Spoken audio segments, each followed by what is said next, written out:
안녕하세요. 저는 10년이나 된 인연을 얼마 전에 끊고 두 딸과 새로운 삶을 살고 있는 40대 여성입니다. 저에게 결혼 생활이라는 것은 소소한 즐거움을 뛰어넘는 시집살이였다고 말하고 싶네요.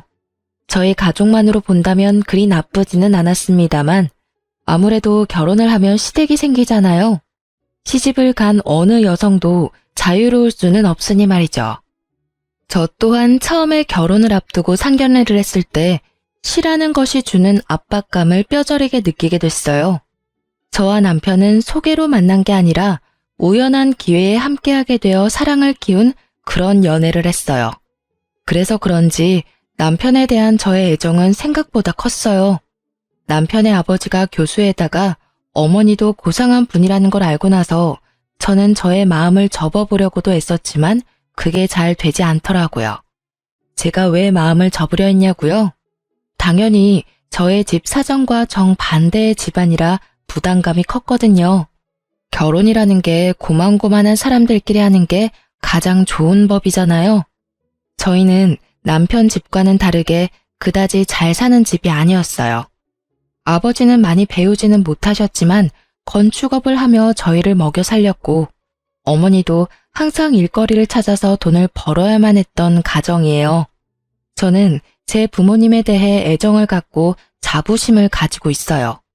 그렇지만 서로의 조건이 이만큼 다르면 당연히 남편 집안에서 반대를 할 거라고 생각했어요. 그런데 저희 집에서도 반대를 하더군요. 너무 환경이 다른 집에 가면 너만 고생할 뿐이라고 아버지가 어찌나 말리시던지. 어머니는 눈치 보더라도 돈 걱정 안 하며 사는 게 제일이라고 하셨지만 아버지는 딸이 눈칫밥 먹으며 사는 게 싫으셨나 봐요. 교양 있는 분들이라 그러지 않을 거라 우스갯소리로 말했는데 웬걸? 교양 있는 사람이 더 심하게 눈칫밥을 줄 줄이야. 그때는 미처 몰랐답니다.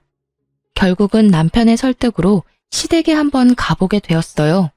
상견례라던가 그런 건 아니었고 한번 갔다가 저를 탐탁치 않아 하면 그만두자 하고 생각했던 거였어요. 그렇게 시댁에 갔는데 두 분 다 의외로 호의적인 느낌이었어요. 시부는 깐깐하게 보였지만 교수님답게 옳고 그름에 민감한 분이었고 시모는 고상한 사모님처럼 보였지만 할 말은 다 하는 타입이었어요. 그리고 결혼 후에 시모가 교양 있는 말투로 독서를 한다는 걸 잘 알게 됐고요. 그때 시모는 제게 결혼을 하고 싶으면 한 가지 조건만 허락하면 된다고 하셨어요. 그건 바로 시모의 시모, 즉 시조모를 제가 맡아줬으면 한다는 거였어요. 물론 이게 같이 살면서 돌보라는 거였다면 저도 허락을 안 했겠지만 당시의 시조모는 작고 왜소한 분으로 본인 앞가림은 다 할 줄 아시는 분이셨어요. 그리고 혼자서 좋은 집에서 잘 살고 계셨고요. 대신 시조모가 부를 때는 무조건 가야 한다는 게 조건이었어요.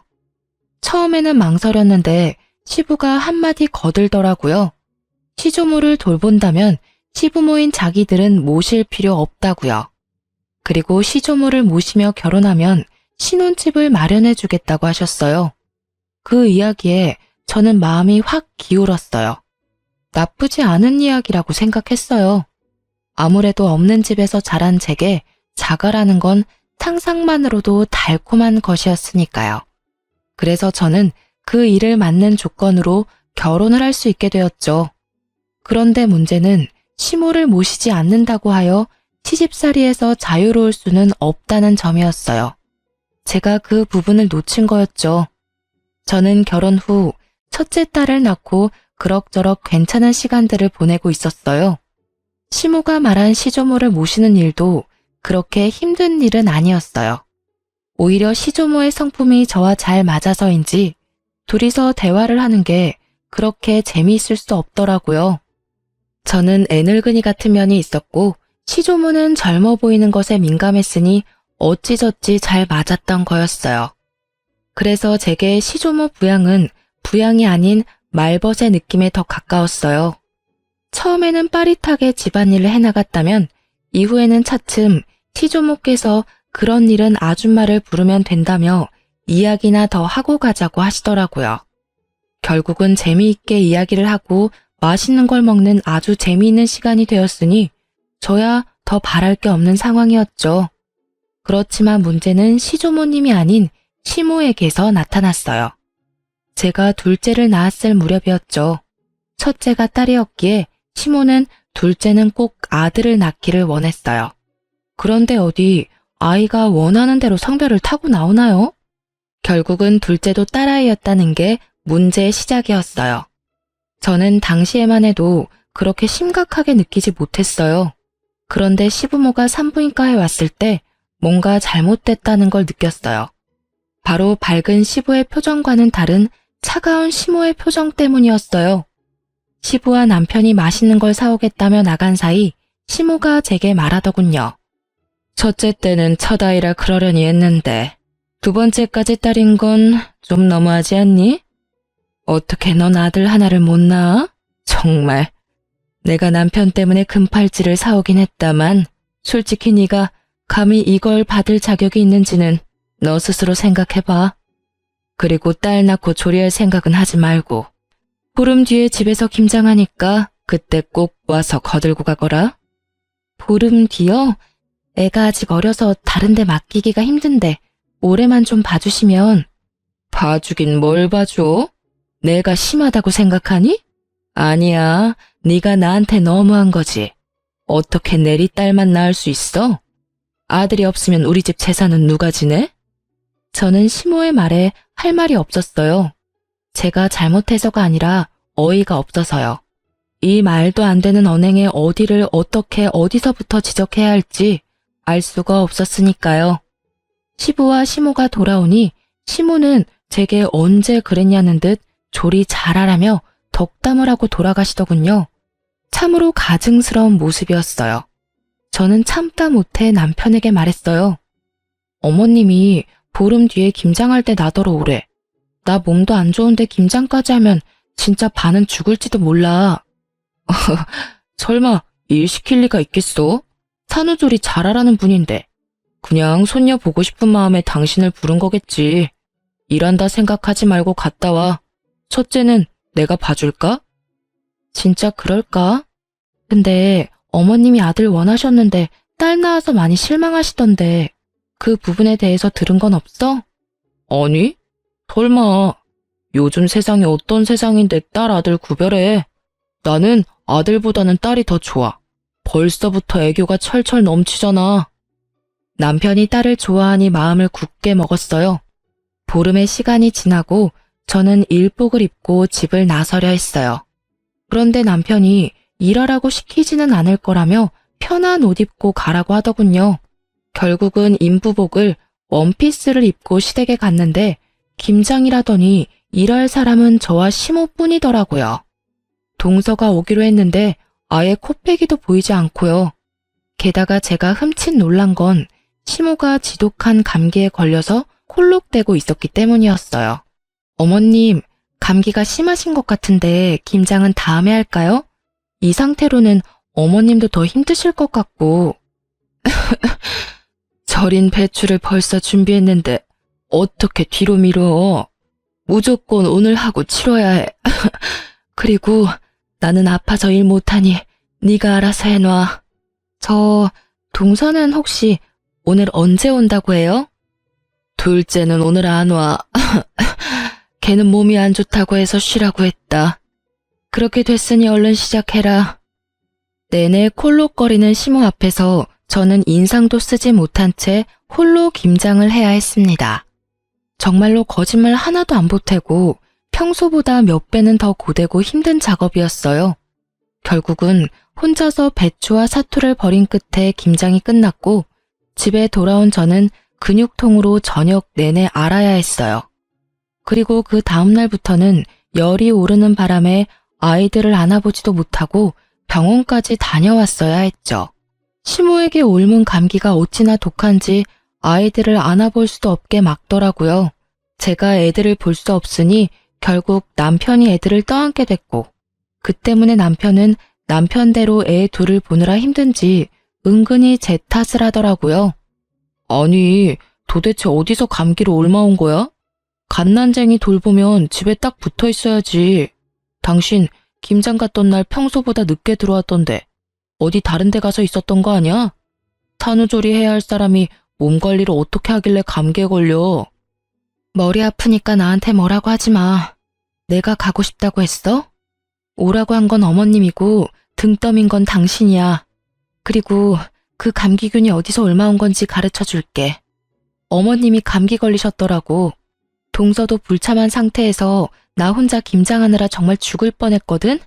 어떻게 몸조리도 안 끝난 사람을 불러서 일을 시켜. 당신한테 말하기 힘들어서 말 안 했는데 어머님이 나 둘째 낳고 무슨 소리 했는지 알아? 딸 낳고 무슨 산후조리 하냐고 혼내시더라. 그리고는 김장 오래잖아. 아들 못 낳은 게 내 탓이야? 내 탓이냐고. 그게 사람을 이렇게 못 살게 굴 이유가 되는 거야? 결국 저는 터져버렸고 그 이야기를 들은 남편은 깜짝 놀라더니 그 길로 씩씩거리며 시댁에 전화를 하더군요. 어머니, 어쩌자고 출산한 지 보름밖에 안 된 사람을 불러다가 김장을 시킨 거예요. 그것도 혼자서 했다는데 대체 무슨 생각이신 거냐고요? 지금 집사람 아파서 몸도 못 가눌 정도라고요. 그것 때문에 지금 제가 얼마나 고생하고 있는지 알기는 아시냐고요. 걔가 아픈데 왜 네가 고생을 해? 며느리 좀 바꿔봐라. 너한테 일 시키는 거면 내가 한 소리 좀 해야겠다. 어머니가 지금 제 일을 만들어주고 있잖아요. 어머니가 집사람한테 옮긴 감기 때문에 집사람이 애를 못 보잖아요. 이제 막 보름 된 둘째 감기라도 옮으면 어머니가 책임지실 거예요? 엄마가 애를 못 보니 저라도 애를 봐야 할 거 아니냐고요. 결국 시모는 별말 못하고 전화를 끊었죠. 솔직히 입이 10개라도 할 말이 없을걸요? 그러게 면역력 떨어진 산모를 왜 데려오냐 이 말이에요. 그렇게 1차로 이야기가 끝난 줄 알았는데 감기가 가라앉고 나서 시부가 저희 부부를 시댁으로 불렀어요. 저는 남편과 시댁으로 갔는데 시부의 표정이 아주 무시무시하더라고요. 그래, 아가, 감기는 다 나았고? 네, 아버님, 이제 감기는 다 나았어요. 그런데 어쩐 일로 부르셨는지. 너 혹시 이번에 김장하러 왔었니? 네, 김장하고 갔는데 혹시 무슨 문제라도 있으셨나요? 그때 제가 너무 경황이 없어서 혹시라도 김치 맛이 이상하다면 죄송합니다. 그랬구나. 역시 너희 시어머니가 너한테 되지도 않는 시집살이나 시킨 거였어. 당신은 그렇게 할 짓이 없어서 며느리 괴롭혀? 어떻게 출산한 지 보름밖에 안 된 며느리를 데려다가 김장을 시켜? 아니, 딸 낳고 뭐가 자랑이라고 미역국을 끓여 먹고 팔자 좋게 산후조리를 해요. 옛날 같았으면 당장 나가서 일할 상황이라고요. 그리고 며느리 둘이 다 안 하겠다는데 그럼 김장은 뭐 나 혼자 해요? 그럼 며느라가 김장은 누구랑 같이 했는고? 저 혼자 했어요. 동서도 그날 안 왔거든요. 어머님도 기침 감기 때문에 계속 콜록거리고 계셔서 제가 일을 다 해야 했어요. 어머님이 그날 다 해야 한다고 하셔서. 어이구, 맨날 나가서 교양 있는 척은 혼자서 다 하더니 이거 봐. 당신이 그렇게 중요하게 여기는 교양과 상식에 출산 직후의 여성을 김장에 막 부려먹어도 된다고 하든 조선시대에도 이렇게까지는 안 했을 거야. 게다가 감기에 걸려서 콜록거리면서 어떻게 애를 봐야 할 사람을 불러서 감기로 옮기도록 할 수가 있어.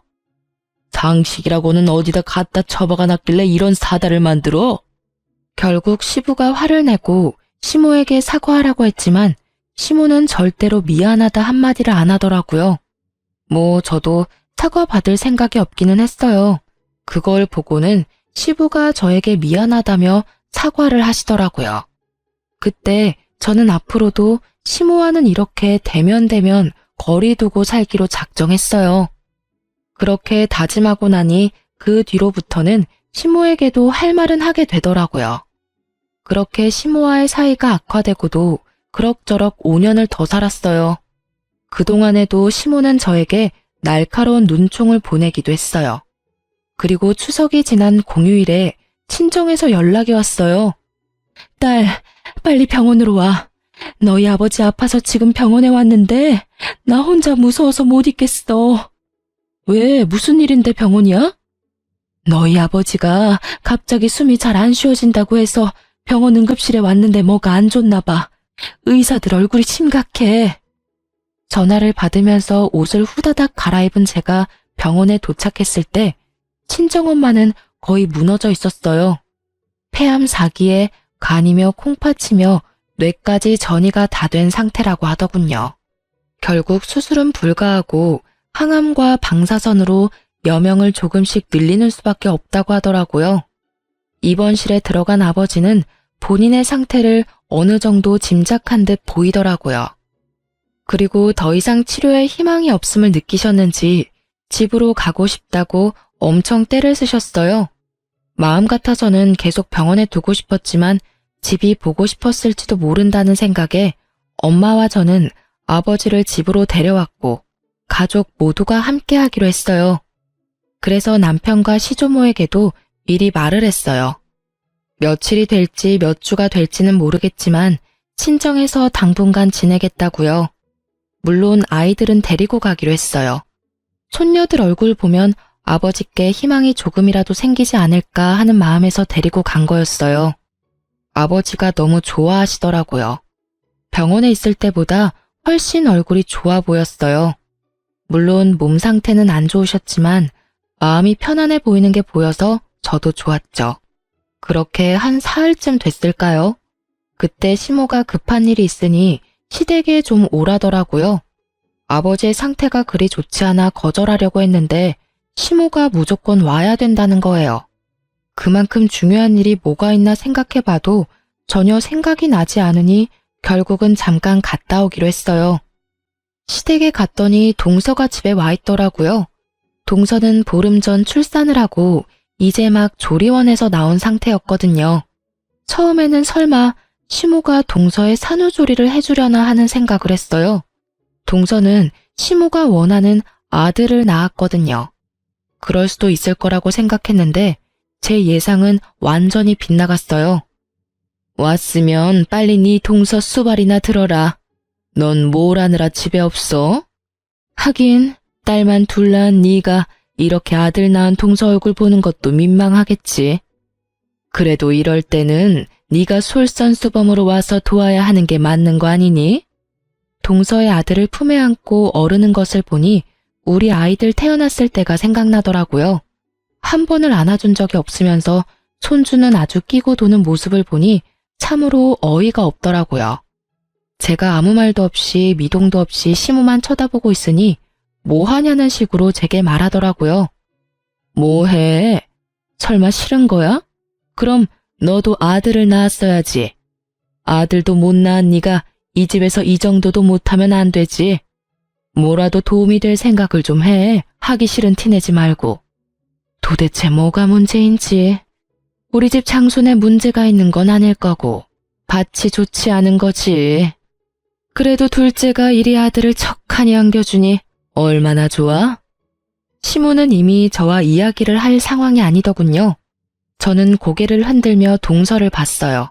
설마 동서도 이 어이없는 연극 같은 일에 동조한 건 아니지 않을까 했는데 제 예상이 빗나갔더라고요. 동서는 침대에 누워서 저한테 말하더라고요. 죄송해요, 형님. 그런데 물 좀 가져다 주시면 안 될까요? 몸이 엄청 안 좋네요. 그리고 저 먹고 싶은 거 있는데 잡채랑 갈비찜 좀 만들어 주시면 안 돼요? 몸이 아직 안 풀려서 그런지 몸에 좋은 음식들이 막 먹고 싶네요. 실실거리며 시켜 먹으려는 동서를 보니 아주 배알이 뒤틀리더라고요. 출산 후 딱 보름, 저는 그때 김장을 하고 있었죠. 이런 극진한 수발 같은 거 받아본 기억도 없는데 정말 화나더라고요. 위독한 아버지 놔두고 여기 오게 만든 것도 열받았어요.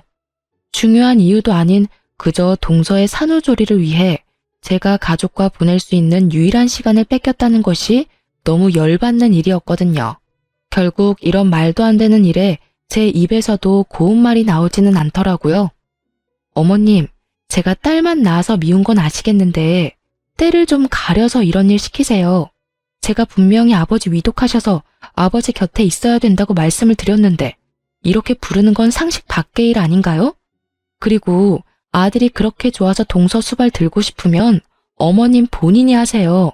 왜 저한테 그런 일을 시키세요? 게다가 요즘에 도우미도 부를 수 있는데 일부러 저한테 시키는 것 자체가 저를 괴롭히려는 것으로밖에 안 보인다고요. 아시겠어요? 그리고 동서도 이러는 거 아니지. 내가 손윗 사람인데 아주 턱짓으로 사람을 부려먹으려고 해. 물 먹고 싶으면 알아서 가져와서 먹어. 손이 없어 발이 없어. 이런 일로 저 부르지 마세요. 아니 뭐 저런, 네가 뭐가 바빠서 이런 일도 못 도와줘? 그럼 늙은 내가 며느리 수발 들어야 되니? 어머님이 여기에 동서 불렀을 거 아니에요. 그럼 어머님이 책임지셔야지. 왜 이제 와서 애먼 사람한테 난리래요?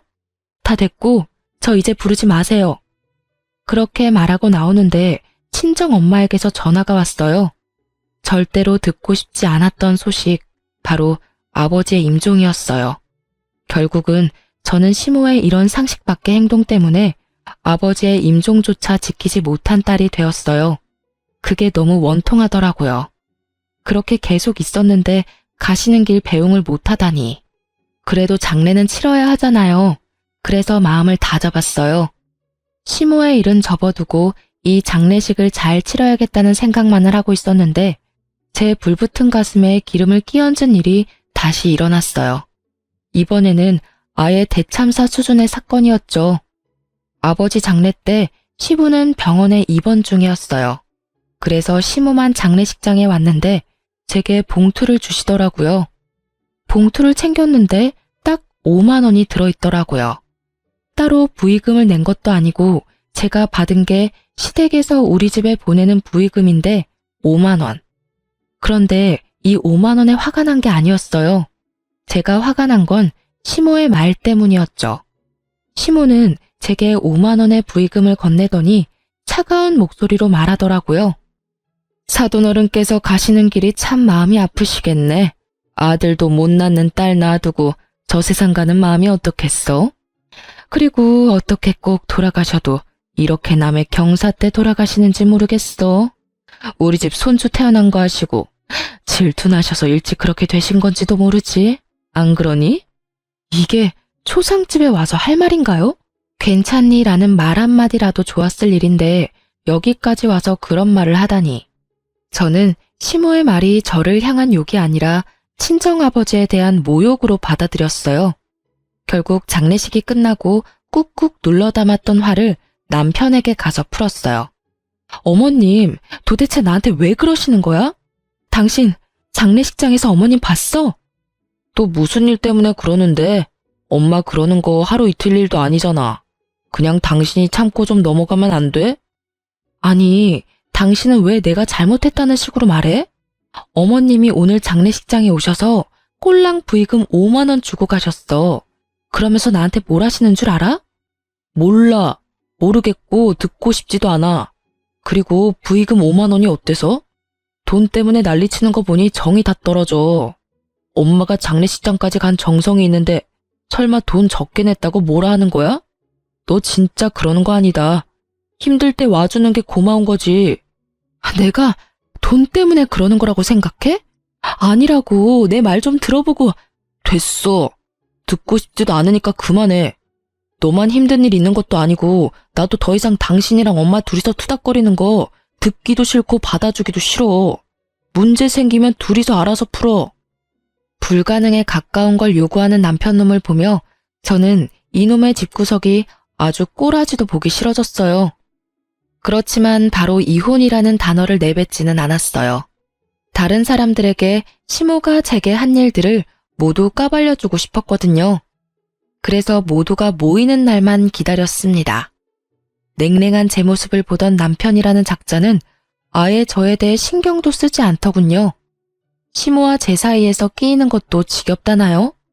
완전한 해결책을 바란 것도 아닌데 남편의 그런 행동은 저를 정떨어지게 만들기 충분했어요.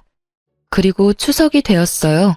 저는 작심을 하고 어른들에게 드릴 용돈 봉투를 만들었습니다. 시조모에게는 50만 원을 넣고 시부의 봉투에는 30만 원, 그리고 시모의 봉투에는 5만 원을 넣어서 드렸어요. 역시나 봉투를 받은 시모의 얼굴이 확 상하더군요. 고상함을 추구하며 항상 무표정한 표정을 짓는 시모의 그 일그러진 표정만 봐도 기분이 한결 나아지더라고요. 이거 봐. 얘는 이래서 안 된다니까. 너 설마 시아버지, 시조모님 봉투에까지 이런 장난친 거 아니지? 이게 뭐야, 애들 용돈도 아니고. 네 동서는 봉투에 50만 원 두둑히 넣어왔던데 넌 꼴랑 5만 원 넣어왔어? 나이가 들면 나이가 든 행동을 해야지. 너보다 어린 우리 둘째 며느리가 뭘 보고 배우겠니? 윗물이 맑아야 아랫물이 맑다는데 너희는 어찌 된 게 이렇게 정반대야? 집에 도움이 되는 일을 못했으면 이런 날 부모님 기쁘게 해드릴 노력 같은 건 아예 없고. 아들아, 너 장가 잘못 갔어. 참 모질다 싶은 말들만 골라 하더라고요. 그래서 저도 따박따박 말해줬죠. 그럼 동서는 아버지 돌아가시면 50만 원 드리겠네요? 동서는 좋겠어. 이렇게 좋은 시어머니도 두고. 근데 어머님, 제가 생각이 없어서 5만 원 넣었겠어요? 어머님이 제 아버지 돌아가셨을 때 장례식장에서 5만 원만 주셔서 그렇게 담았을 뿐이에요. 어머님이 하신 그대로 돌려드렸는데 뭐가 문제인지 잘 모르겠네요. 제 이야기를 듣고 있던 시부가 깜짝 놀라더니 시모에게 따지더라고요. 이게 무슨 소리야, 당신? 내가 준 돈 200만 원은 어쨌어? 장례식장 갈 때 내가 봉투에 넣어준 돈. 시부가 나서서야 시모의 표정이 살짝 당황하더라고요. 그렇지만 여전히 뻔뻔한 고상함을 무장한 채 한마디도 지지 않고 역같은 소리를 짓거리더군요. 아니, 아들도 못난 며느리예요. 아무리 사돈 어른이라도 그만큼 받을 만한 이유가 없죠. 이 집안에 도움될 만한 일을 얘가 한 적이 없는데 왜 우리가 돈을 그만큼을 써야 해요? 그 이야기를 들으니 딱 감이 오더라고요. 시모 혼자 이 모든 일을 벌였구나 하고요. 여보, 그만 좀 해. 장례식장에서 5만 원 받은 일로 아직까지 꽁에 있는 거야? 내가 제발 좀 이해하고 넘어가자고 했잖아. 어머니 옛날 사람이고 아들 좋아하는 거 이미 잘 알고 있는데 새삼스레 왜 이제 와서 이러는데. 제발 조용히 좀 살자, 어? 그냥 장례식장 와주신 거에 의미를 두라고. 돈 같은 거에 연연하지 말고. 살면서 그 돈보다 더 많이 받을 수도 있잖아. 남편 놈은 시모 말을 듣고도 제 엄마 두둔하기 바쁘더라고요. 딸을 좋아하지만 엄마도 포기 못하는 거겠죠. 참 효자예요. 그걸 보는 저는 우라통이 터지지만요. 5만 원 받아도 상관없었어. 그런데 돌아가신 고인에게만큼은 예의를 다해야 됐던 거 아니야? 어떻게 장례식장에 와서는 딸한테 아버지를 욕보일 수가 있어. 도대체 무슨 생각으로 그런 말 하셨어요? 말해보세요. 아들도 못 낳는 딸 놔두고 가는 아버지 심정 운운할 때 도대체 무슨 생각을 하셨냐고요. 저는요, 당신 때문에 저희 아버지 임종도 못 지켰어요. 그 잘난 아들 낳은 동서 산후조리 수발 들라며 저 불러냈을 때 저희 아버지 돌아가셨거든요. 이러니 제 가슴에 못이 박히지. 아버지 마지막도 못 본 저한테 장례식장에서까지 그런 말씀 하셨어야 했어요? 그건 저를 욕보인 게 아니라 저희 친정 아버지를 욕보인 거라고요. 악에 받쳐 말하는 제 말에 시부의 얼굴이 터질 것처럼 벌겋게 달아오르더라고요. 뭐? 아니 이 옆에 내가 정신이 나갔어? 어디 장례식장에서 그런 막말을 하고 와? 그리고 임종 지키러 간 며느리를 왜 다시 불렀어? 그딴 쓸데없는 이유로. 내가 부끄러워서 고개를 들고 다닐 수가 없어. 다른 사람도 아니고 사돈 장례식장에서 그런 미친 짓을 하고 온 게 내 마누라라니.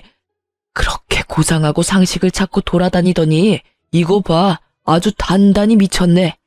인간이 어떻게 인간의 탈을 쓰고 사돈 장례식장에 가서 그런 말도 안 되는 말을 내뱉고 와. 당신 도대체 뭐 때문에 이러는 거야?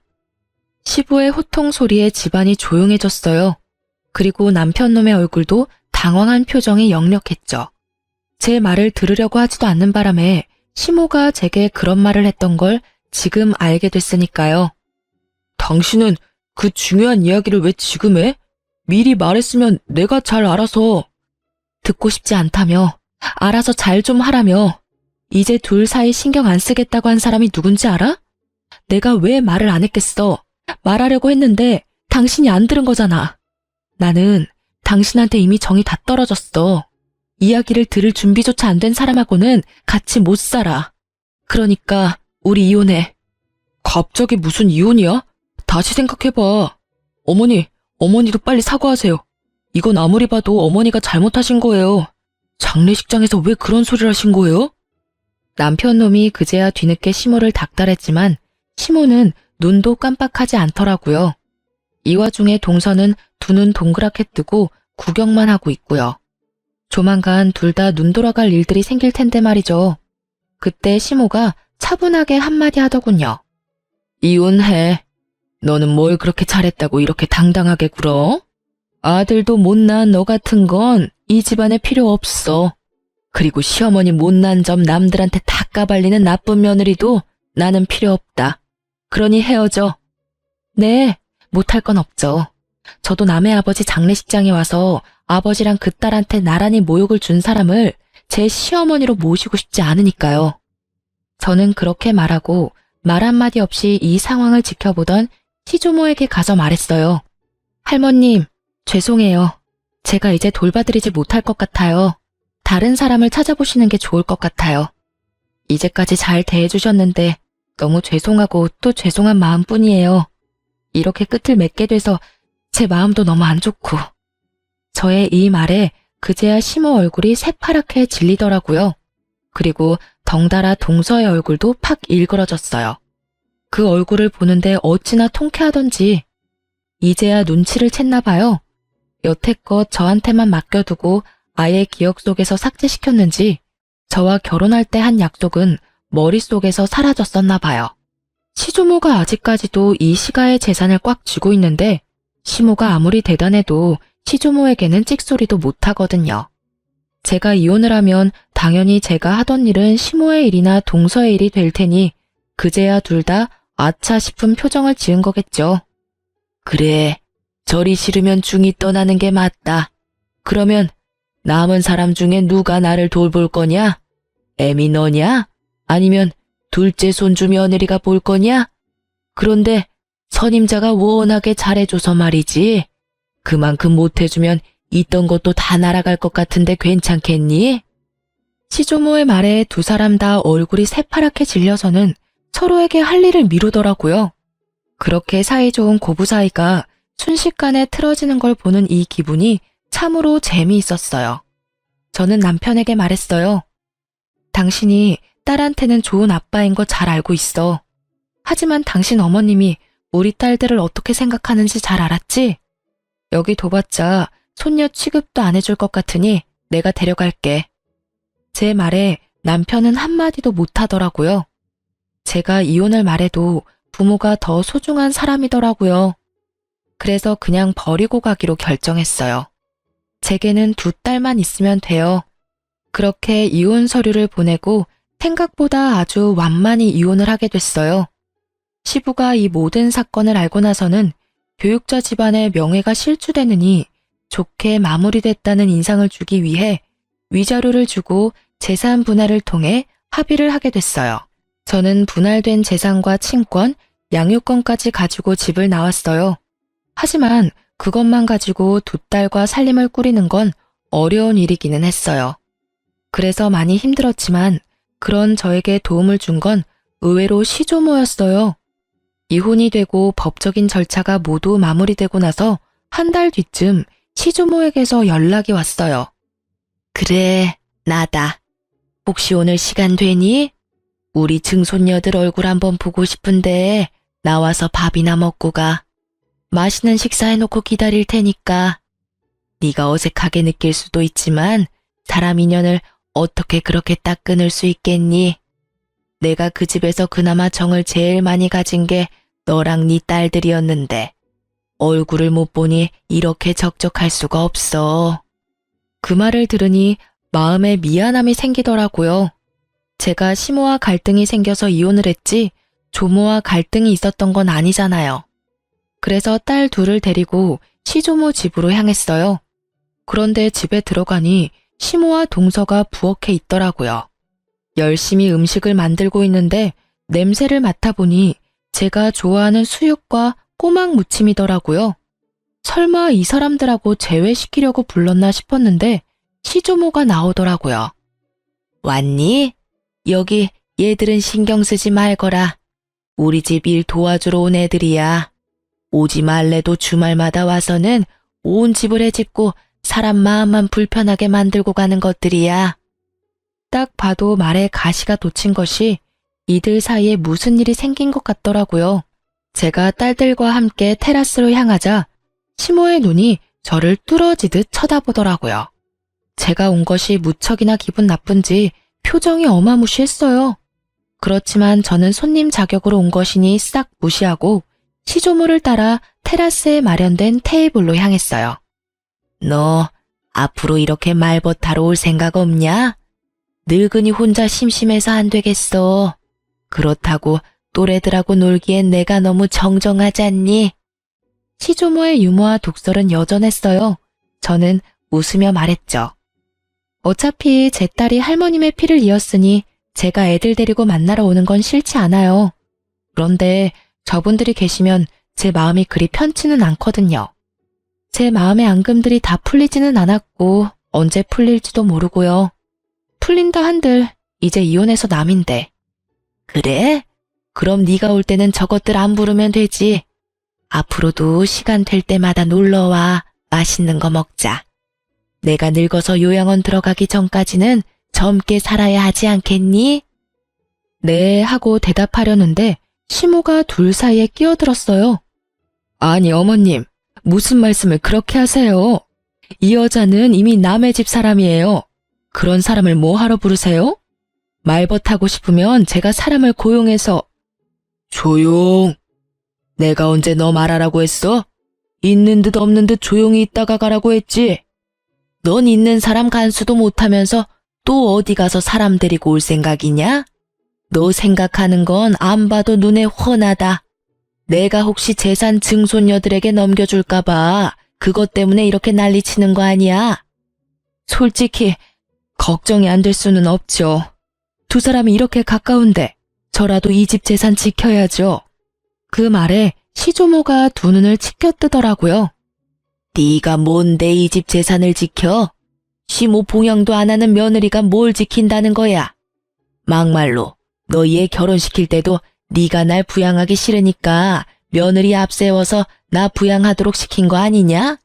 그러면 재산이 가더라도 네 며느리한테 가야지 왜 너한테 재산을 줘?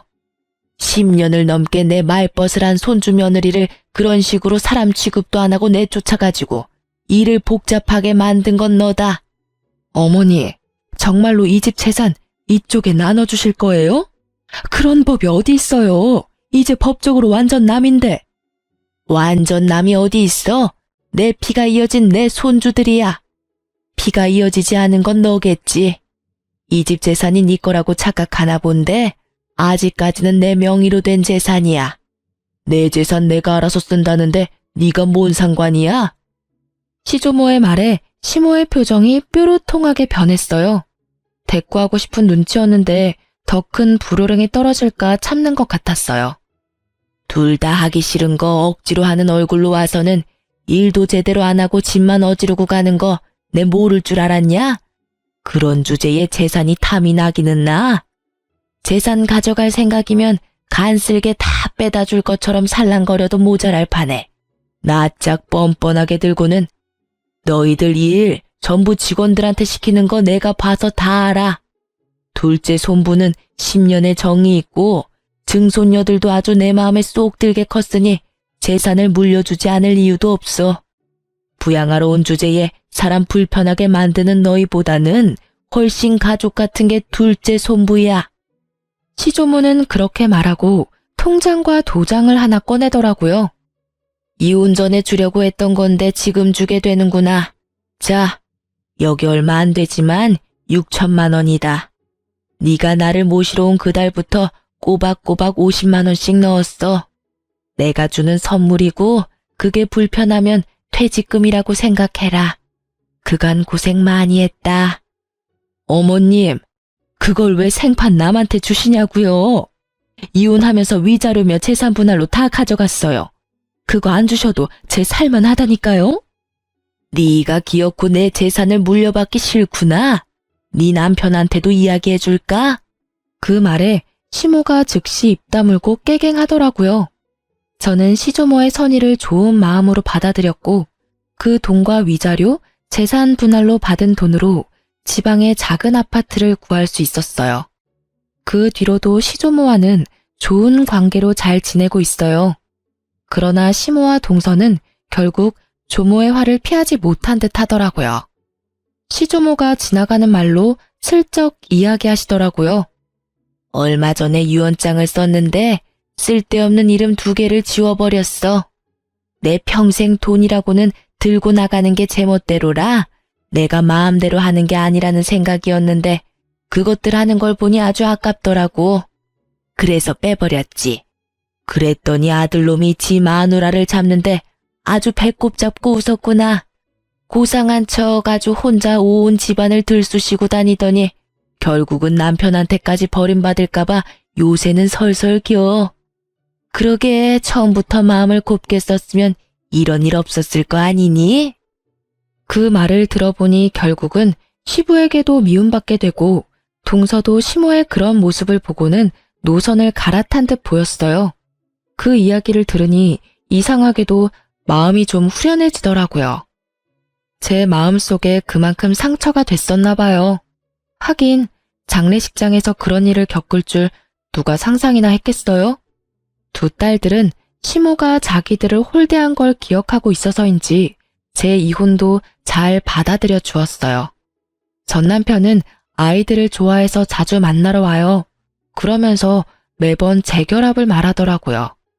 그 사람도 사람인지라 저와 재결합하면 할머니가 자기에게 재산을 많이 물려줄 거라 생각했나 봐요. 저는 그런 총극에 어울려줄 생각도 없고 무엇보다 그런 큰일에 언제나 부혜자처럼 한 발 물러서 있던 전 남편을 용서할 생각도 없어요. 제가 시모와 사이가 나빠진 건 시모의 행동과 언행에도 문제가 있었지만 전 남편이 적절히 중간에서 중재를 해주지 않았다는 것도 크다고 생각하거든요. 그냥 이렇게 가끔 아이들을 만나러 오는 아빠 역할만으로도 저는 충분히 고맙게 생각하고 있고 딱 그뿐인 감정이에요. 저는 시모 때문에 재혼 생각은 아예 없이 그냥 살고 있어요. 이렇게 간섭받지 않고 자유롭게 사는 게 더 재미있기도 하고 힘든 일도 분명히 많지만 그것을 모두 덮을 만큼 마음이 개운한 것도 있어요. 처음 이혼할 때 홀로 서기에 대한 두려움이 있었는데 지금은 전혀 그런 마음이 없거든요. 글을 쓰다 보니 한없이 길어졌지만 제가 하고 싶은 이야기는 다 쓴 것 같아요. 제 이야기에 같이 욕해주시는 분도 계실 거고 안타까워할 분들도 계실 거예요. 그렇지만 저는 지금 그 어느 때보다도 즐거운 하루를 보내고 있어요. 모두들 저처럼 홀가분하고 행복한 하루를 보내시길 바래요. 글 읽어주셔서 감사합니다.